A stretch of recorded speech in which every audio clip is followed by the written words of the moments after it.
Hi అండి. Today special bagara rice అండి. చూడండి ఎంత బాగా వచ్చిందో కదా. విడివిడిగా రైస్ ఒకదానికొకటి అంటుకోకుండా ఎలా చేయాలో చూద్దాం రండి. సింపుల్గా చేసుకోవచ్చు అంటే ఇంట్లోనే. ఒక కుక్కర్ పెట్టుకునేసి అందులో 1 స్పూన్ నెయ్యి వేసుకుంటున్నాను. అలాగే 2 స్పూన్ల ఆయిల్ అండి.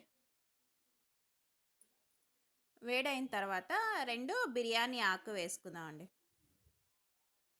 తర్వాత చెక్క, లవంగ, ఇలాచి, షాజీరా, 1 బిర్యానీ పువ్వు అండి. అవన్నీ వేసుకొని కొద్దిగా ఫ్రై చేసుకుందాం అండి. కొద్దిగా బ్రౌన్ కలర్ అయితే కదా, అది ఆయిల్కి అంతా ఫ్లేవర్ పట్టేలాగా కాసేపు ఫ్రై చేసుకుందాం. ఇప్పుడు కట్ చేసి పెట్టుకున్న ఆనియన్, గ్రీన్ చిల్లీ అండి, 2 వేసుకొని కొద్దిగా ఫ్రై చేసుకుందాం బాగా. ఇలా ఆయిల్ అంతా బాగా ఫ్రై అవుతుంది కదా ఆనియన్. ఇప్పుడు కట్ చేసి పెట్టుకున్న టమాటో అండి, ఒక చిన్న టమాటో తీసుకున్నాను. టమాటో కూడా వేసేసి ఫ్రై చేసుకుందాం అండి కొద్దిగా.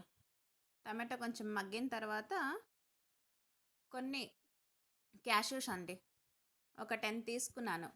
ఈ క్యాష్యూ కూడా లాస్ట్కి కావాలంటే మనం ఫ్రై చేసుకొని నీళ్ళు వేసి రైస్ వేసేటప్పుడు కూడా వేసుకోవచ్చు. బట్ నేను ఇప్పుడే వేసేస్తున్నానండి. ఒక గుప్పెడంతా పుదీనా అండి.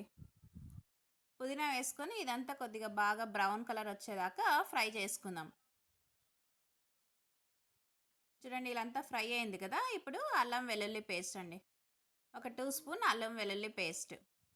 ఇది పచ్చివాసన పోయేదాకా ఫ్రై చేసుకుందాం అండి. ఇంతే అండి. ఇంత ఇలా సింపుల్గా చేసుకోవచ్చండి బగారా రైస్ ఇంట్లోనే. చాలా బాగుంటుంది. మనం నాన్ వెజ్ చేసినప్పుడు ఏదైనా గుత్తి వంకాయ, ఎగ్ కర్రీ, దేనికైనా బాగుంటుందండి బగారా రైస్. ఇప్పుడు 1 స్పూన్ ధనియా పౌడర్ అండి, రుచికి సరిపడా సాల్ట్ వేసుకొని ఒకసారి అంతా కలుపుకుందాం అండి. చూడండి ఇలా ఫ్రై అయింది కదా. ఇప్పుడు వాటర్ వేసుకుందాం. నేను ఈ గ్లాస్తో అయితే 2 గ్లాసుల బియ్యం తీసుకున్నాను. అందుకే 3.5 గ్లాసులు వాటర్ వేస్తున్నానండి. 3 గ్లాసులు ఫుల్ వేసేసి ఇలా హాఫ్ గ్లాస్ మాత్రమే వేస్తున్నాను. ఇంకా ఇలా వేసుకుంటే అన్నం బాగా పొడి పొడిలాడుతూ వస్తుందండి. ఇప్పుడు నానబెట్టుకున్న రైస్, నేను నార్మల్ రైసే తీసుకున్నాను, బాస్మతి ఏం కాదు. నార్మల్ రైస్తోనే బాగా వస్తుందండి బగారా రైస్.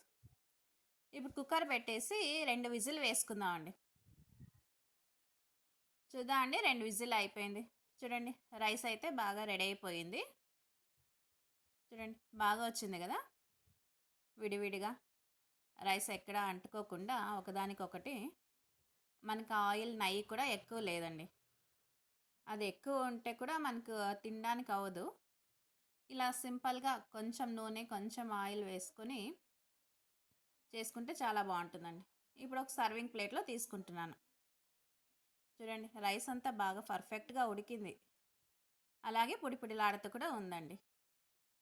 రెడీ అయిపోయిందండి బగారా రైస్ అయితే. మీకు ఈ వీడియో లైక్ అవుతే ఒక లైక్ చేయండి, సబ్స్క్రిప్షన్ చేసుకోండి. Thank you.